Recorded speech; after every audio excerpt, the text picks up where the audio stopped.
What is media and information literacy? Media and information literacy is the essential competency that allows citizens to engage with media. Why is media and information literacy important to us? So that people will not be easily fooled by false advertisements.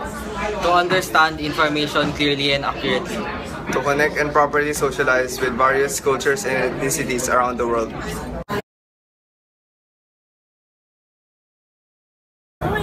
Ito rin titignan ko, may video, grabe. Ito mga Rappler, oh.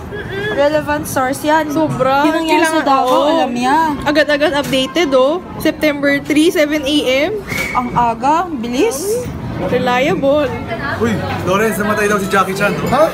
Ba't ako pagtingin ko ngayon parang hindi daw? Ano nangyari? Ano ba ito to? Hindi ba? Reliable yung mga parang may mga org, yung mga ganun. Yung mga parang... Basta... Hindi, na-aksidente nga daw, eh, oh. Peke, may nakasulat nga dyan, Hawks, diba? Ay, nako. Ah, sige. Sa sunod, titignan ko muna yung mga binabasa ko. Ayun. Puro peke na lang ata na mabasa ko, eh. Okay. Mga ano kasi... Kalakuhan na lang. Okay. Sige. Mag-iingat na ako. Yun, tama yan. Ba't ganyan? Di nagana yung password ko. Ano naman nangyari dyan?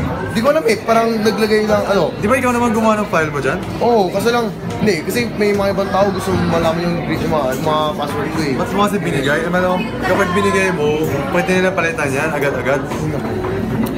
Paano na? Hindi ko nga alam eh, paano eh. Sunod yung mga scores mo, mag-iiba-iba na. LMS pa naman to.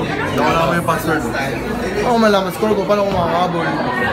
Pero ko sa'yo, ayos, kasi sa sunod, dapat pag-ingatan mo yung password mo, dapat di mo pinapamigay.